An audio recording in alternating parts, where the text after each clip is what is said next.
Hello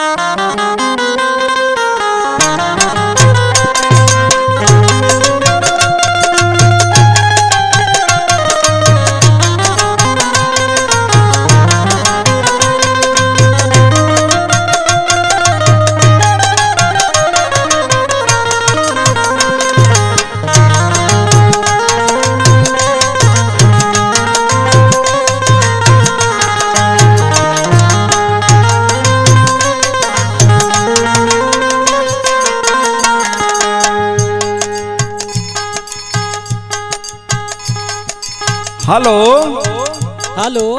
अरे चिंटुआ के पापा का हो, का हाल चाल बा? अरे कुल हाल चाल तो ठीक है, लेकिन हमारे बस का घरे रहब ना है। काहे हो, का भाई? सुना, हम तो हमसे बतावत हैं जवन तू जल्दी गाड़ी पकड़ ले आ जा। अरे बात का बा पगली, बताओ ना। सुना, बतावत हैं। सुनाओ।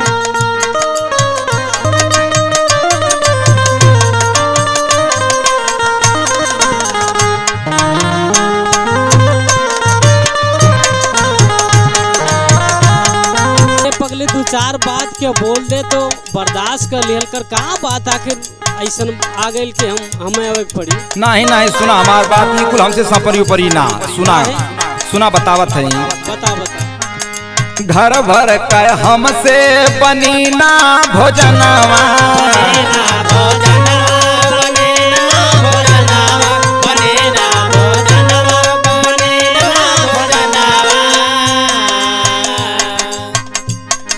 ध्यान से सुना तू माना कहनवा।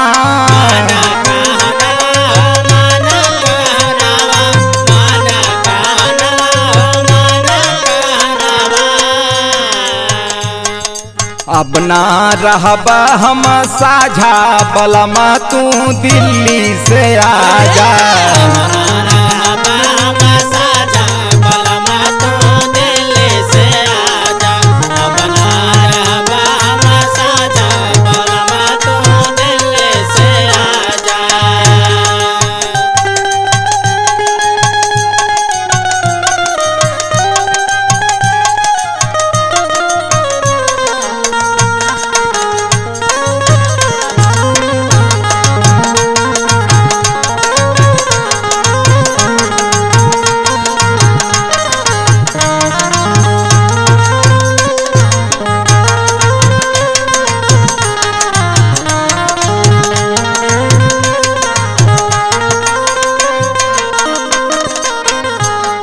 सुना सुनाओ सुनाओ। हम तू छोड़ के चल गए सबकर बात सुने खातिर। अरे बर्दाश्त कर लिहल कर भाई, सब अपने न है। अरे सब तो बोला सब भाई के बोला सुनत हवा। सुनाओ सुनाओ। सुना,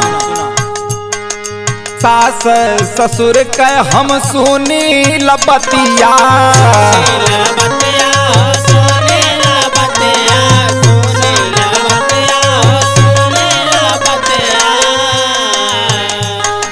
नानद भाई बिया बड़की सवतिया।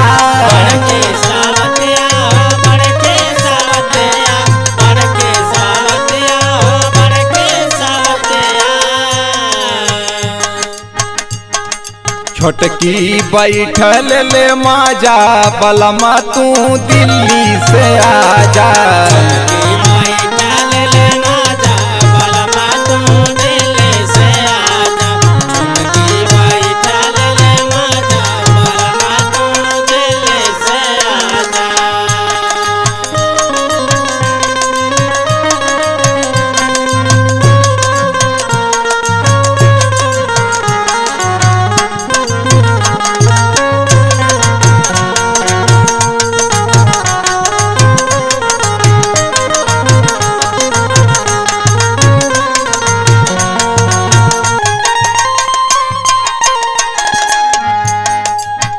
पगली छोट बहन है, बर्दाश्त कर लिहल कर, कुछ कहल करे तो। सुना हमार बात, हम यहाँ नाते कहते हैं चलिए बा घरे और मजे में रहा जाई और हम हो के कुल काम से तन की फुर्सत मिल जाई। सुना हमार बात। अलगा रहा बसूबास बचबे हम दुख से,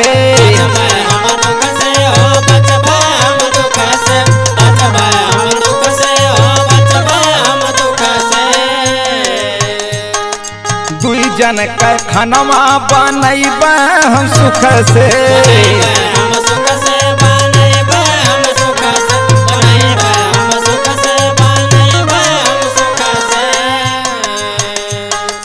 घर घर के हवाले बता जा बलमा तू दिल्ली से आ जा,